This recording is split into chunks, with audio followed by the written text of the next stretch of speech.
Where we last left Cain in our study of Genesis, he had just murdered his brother. And why? Because he could not reconcile the idea that God accepted Abel's offering, but could not and did not accept Cain's. And when God asked him, "Where is Abel?" Cain lied. Not only did he lie, he also absolved himself of all responsibility. Am I my brother's keeper? And one thing I really am not sure if I hit this correctly or hard enough, but I want you to know that we are, but we are our brother's keeper.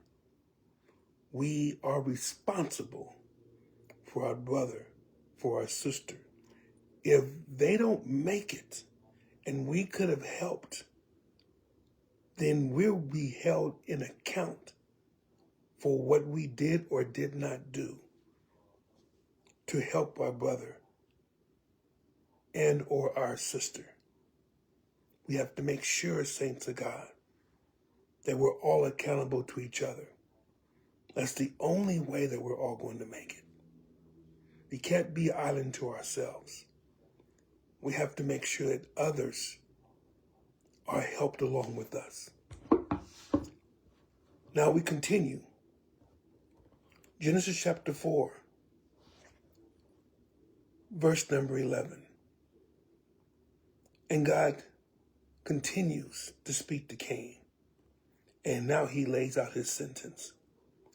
And now art thou cursed from the earth, which hath opened her mouth to receive thy brother's blood from thy hand.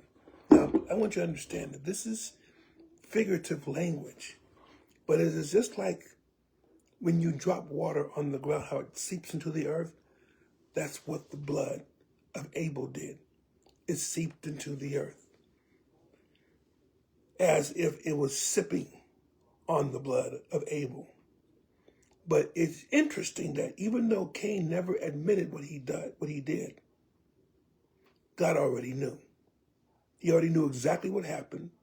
He knew who caused Abel's blood to be spilled. But the thing that's my dog. Why are you barking?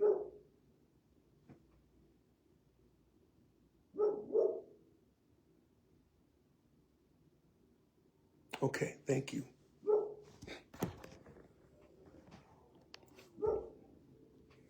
Okay, I'm going to keep talking. This dog's going to keep barking. Well, hopefully he'll go off and do whatever he needs to do.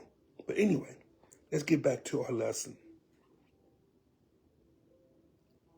Cain did not listen to God. He had a chance to correct what he did, but he ended up putting his anger into a way where he killed Abel. And God pronounces his judgment upon Cain that he's now cursed. He's cursed. Means everyone will see that's the person who shed the first human blood. That's the one who wasn't able to reason with his brother. He was the one who killed his brother. They'll know this about him. God puts a mark on you. Sometimes you can't see it. And maybe people won't admit it.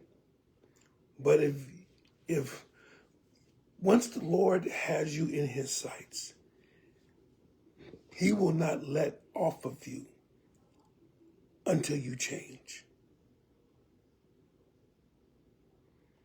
And he does it because he loves you. Not just to put punishment on you. But if you keep doing the things that God hates, you keep talking about me, I, and only caring about your flesh. If you keep doing the things that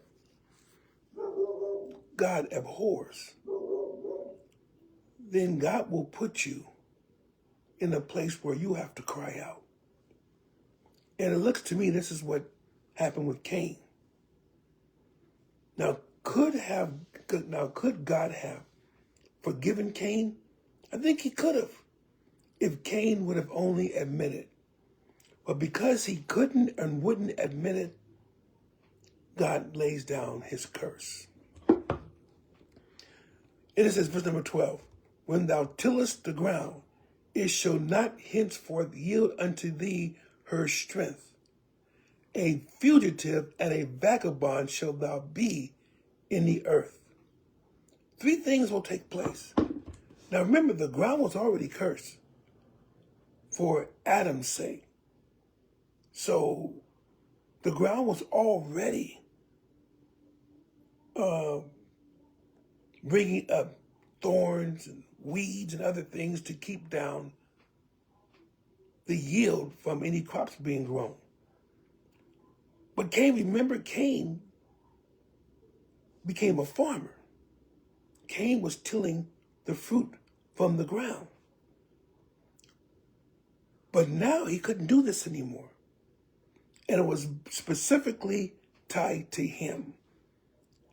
He essentially lost the one thing he had to give to God, his ability to till the ground. He lost it. I want you to think about that. What the Lord had given him the ability to do, because he was so grossly against God and presumed to take another person's life, which is only up to God to do. Then the one occupation he was able to do, he could not do.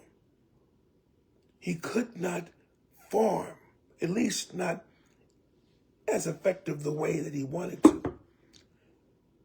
Said, it shall not henceforth yield unto thee her strength. He will never get a full harvest. He may be able to eke out a living, possibly, but he couldn't make a lot of money from it. He couldn't get rich from it. He couldn't give to other people from it. More than likely, he could barely feed himself. Then God said, you will be, number one, a fugitive. You'll be fleeing from other people. As I said before, they will point to him. He's the one that killed his brother. He's the one that committed the first murder. Yeah, that's Cain. You don't want to deal with him. He's bad news. And once you get a name, it's very difficult to wipe that name away. You are known for the misdeeds that you've done. You've seen this happen. You've seen people whisper, taken aside. You see them. And you see that happening all the time. Not only out of the church, but you see it in church as well. That's the one the pastor had to shut him down because they caught him committing adultery. And they may say, praise the Lord to you, but behind your back, they're whispering. You're a fugitive. You can't rest anywhere. You can't rest. It says you're a vagabond. You can't make a living anywhere. And to think about this way, you're already made yourself alone in Adam's. Remember, Adam and Eve only had those two at that particular time. So Cain was the only one until Adam and Eve could then have other sons and daughters. But it wasn't a guarantee that Eve was going to bear more children. We have to think about that as well. Just because we have a child here doesn't mean we'll have another child. That may be your only child. And if that's the case, how are you going to be fruitful and multiply? How you are going to, essentially, especially the older you get, the more pressing your problems will be, because you don't have anyone to turn to help you. No children. And Cain is being sent away from other people, away from others who might have helped him, because he'll have a mark on his head. And we talk about marks on some people. Sometimes God will put a mark on somebody. Not necessarily to banish them or to kill them, but maybe he's working on them in a special way. Maybe some relative, some loved one prayed for that person, and they had to turn them over to God because the person wouldn't listen. So now when they turn over to God, it's a fearful thing to fall into the hands of an angry God. Because God may do a lot of things for you, but in many cases, he will also let things happen to you as well. And nothing that you do will turn out right until you come to God. I remember my bishop used to always give this last bit of altar call.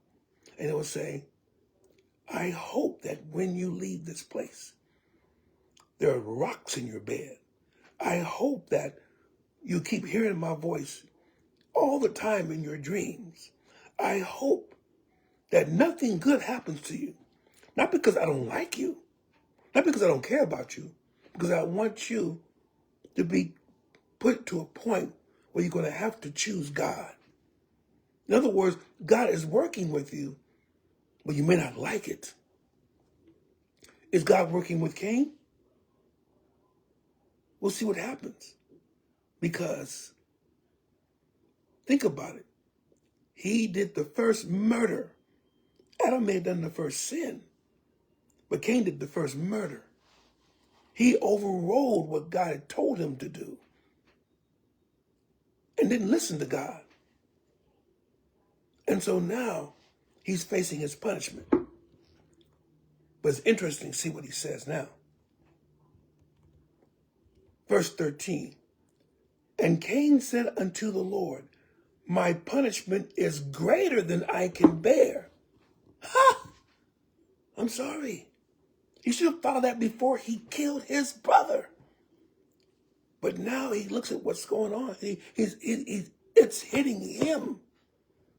It's affecting him. And so now he gets to see the repercussions. He gets to see the effects of his actions. And that's when people tend to go crazy, because essentially, I think about all these people who have murdered spouses, children, whatever. They weren't even thinking about that until they began to do the thing that was most egregious against God and definitely against their loved ones.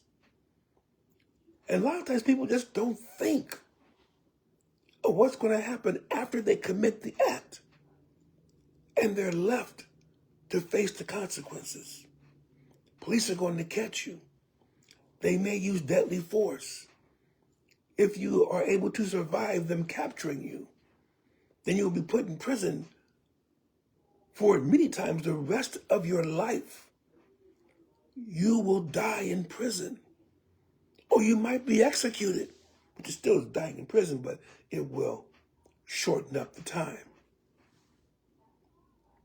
These are things essentially that we cannot just do things on the spur of the moment.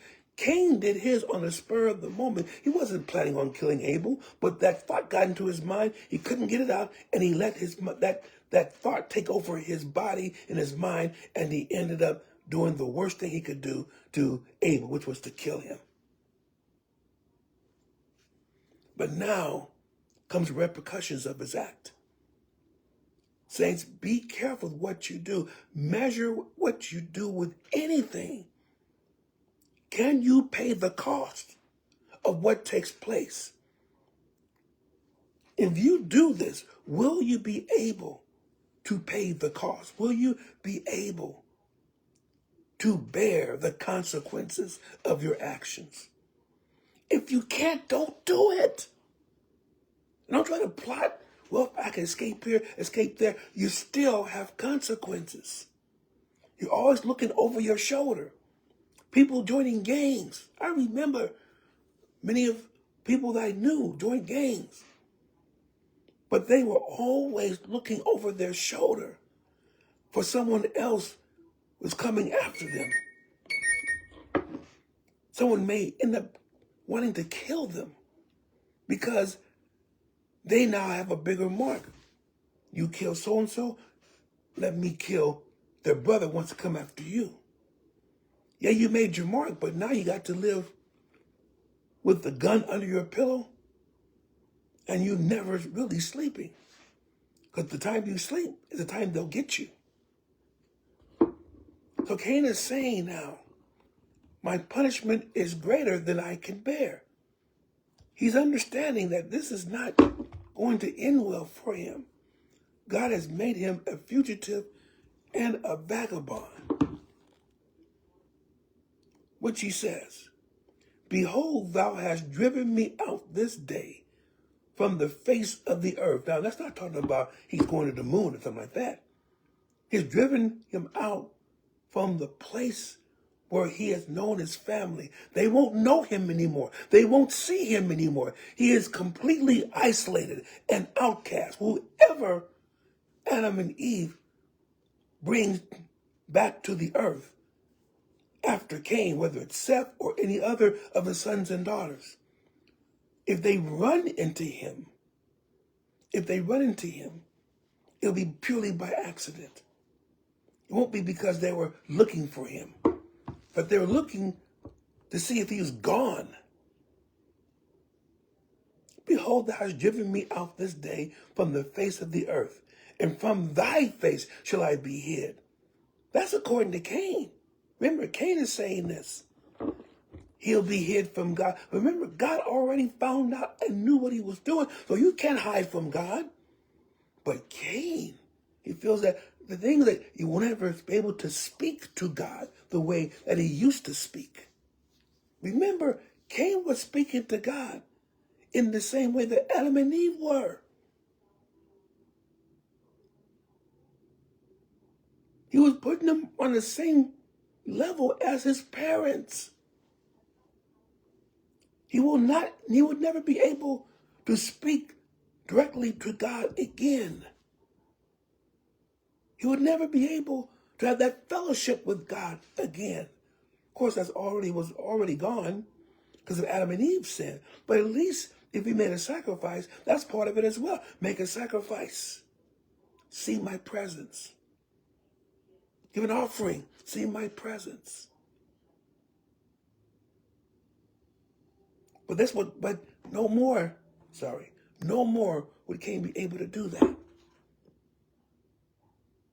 And I shall be a fugitive and a vagabond in the earth. And it shall come to pass that everyone that findeth me shall slay me. That was the scary thing. Now remember, there were only three people in the earth at about this time. 3 people. Adam, Eve, Cain. So that means that the word will spread. Wanted. Cain. For whatever it is, or wanted dead or alive. Preferably dead. That's how it was. Cain was to be sought after. And in his mind, everyone was against him and would kill him.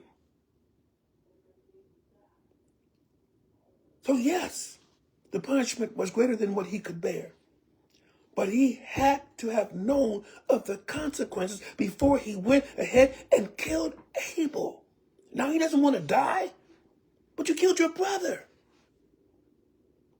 Self-preservation is even at work here. Getting on, trying to get pity from God. Get pity from him after you messed everything up. Your actions, your deeds, your bullheadedness, your refusal to listen to what God was telling you to do. Saints of God, don't dismiss what God tells you to do because you don't know if you can pay the consequences of your actions. You may not be murdering somebody. You may not put someone in the hospital, but it may be something that will cause a person irreparable harm, maybe not to their body, maybe to their soul, their spirit, their mind, their finances, whatever it happens to be. And then when you face yours, you want mercy. But Cain was thinking about the worst that could happen to him. And he would have deserved every bit of it. But God had a surprise for him. We can't figure out God. We may try to. We may think we know what he's going to do, but we don't always know. We do it based upon our own experiences, but God may throw a monkey wrench into it. So you never know what God's going to do. Better to succumb to the Lord's will and do what he asks you to do. Get it right the first time. If you should falter, then ask for forgiveness. Don't get on your high horse like Cain did. Well, am I my brother's keeper? That was sarcastic. Cain knew that answer. We thought that God didn't know. But God knows everything. And Cain is beginning to realize that. And so he's falling upon the mercies of God. Thank God for his mercy, because we certainly don't deserve it. Cain didn't deserve it, and neither do we. But God gives mercy anyhow. We'll see what mercy God gives him in our next session of our journey through Genesis. May God bless you. May he keep you. Love you all in Jesus' name.